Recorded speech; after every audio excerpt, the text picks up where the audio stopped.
King County Sheriff's Office announced a new law enforcement phlebotomy program. This program allows trained law enforcement officers to respond to calls of impaired drivers immediately, helping improve efficiency and keep our roads safe. Tyrah's down in the ARC Lounge this morning with Captain Jonathan Youngblood, who oversees that program. Hey, guys.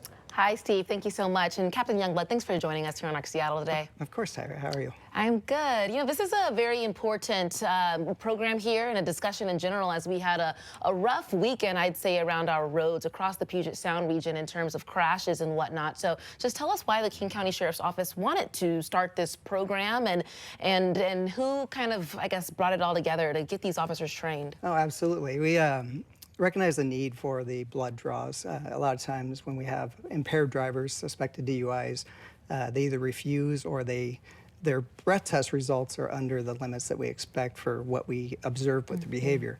So at that point, they're required to go in for a blood draw. We obtain a search warrant, and then we take them to a medical facility for a blood draw.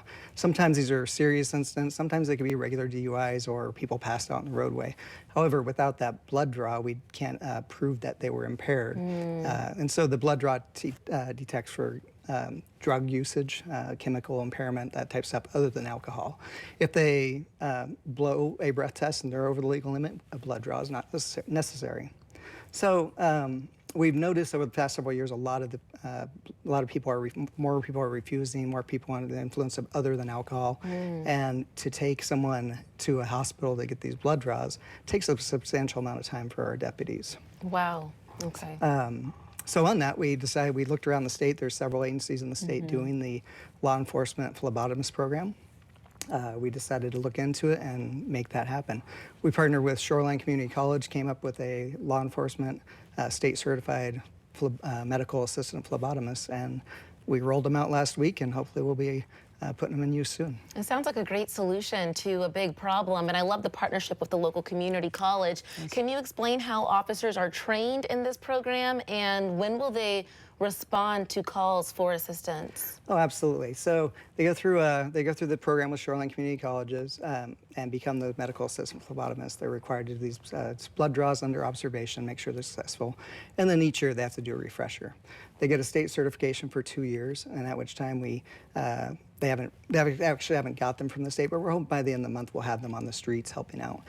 So the process would be, if they get a suspected DUI who either does not wish to perform a breath test or is under the suspected limits of what they're impairment for, they'd be called to the scene, or they'd respond to the scene, and they would obtain that blood draw through a cooperative individual.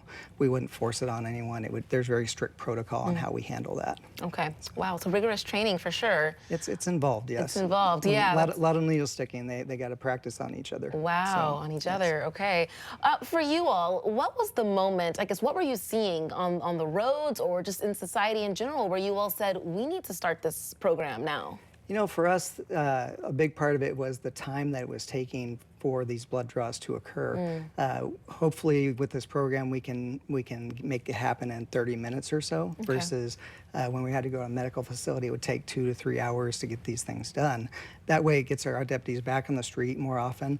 We can help with DUI emphasis patrols, have our phlebotomists right there on site to get that process very quickly, and to get the patrol officers and the DUI officers out there keeping the streets safer, really enforcing the safe roadways. Certainly more efficient, yeah. So at a time when law enforcement agencies across the country are seeing staffing shortages, efficiency is everything, as we've already talked about. I guess what's next with this program as it develops? Where do you see it going? So we actually, on the funding, we obtained a grant from the Washington State Traffic Safety Commission. Nice. That provided all the materials and training and overtime for these emphasis patrols. So that was a real Kickstarter for us, you know, with the budget concerns that everyone has. That was a really way to get us in there. So that allows us to get the growth, and the grant will continue for a few years, at which time we hope to add more positions. We're going to try to work with Seattle and State Patrol to do more classes. Now that we have our initial group of phlebotomists, in the future we'll probably add several each year, just to kind of keep the numbers up and see where we're at with usage and everything else. But if we're getting the usage out of them and we need more, we'll definitely be adding more to the program. Great. So glad to hear about that grant. That's going to be really helpful. Grant was very nice. Yeah. Yes. Okay. I'm sure people at home are wondering. Great idea, but what if there's an uncooperative driver who refuses to either get the blood test or even do a breathalyzer? Like, what happens? So basically, our phlebotomist, if this individual did not wish to have their blood drawn by one of our phlebotomists, or they're combative or resistive, it would be just like it is now. We would have to take them to a medical facility where they would be restrained and controlled in a medical environment, and then a medical professional, a doctor or phlebotomist, would be able to draw the blood there. The sheriff's office will not be using force on anyone to draw blood by any means. Okay, so no force, but just, Yep. protocol. Exactly. And so you already mentioned possible expansion of the program. Yes. Is there anything else that you want to mention related to this? I'm just really excited to get this program off on a good start. We have our blood draw stations set up at all of our big precincts, SeaTac, Sammamish. We actually have one in Woodinville, Precinct 3, Precinct 4. So spread out throughout the county, we have the blood draw stations. The phlebotomist can actually respond to the field if there's an accident or where they can respond to the scene and do it in the back of an aid car or an ambulance or something like that.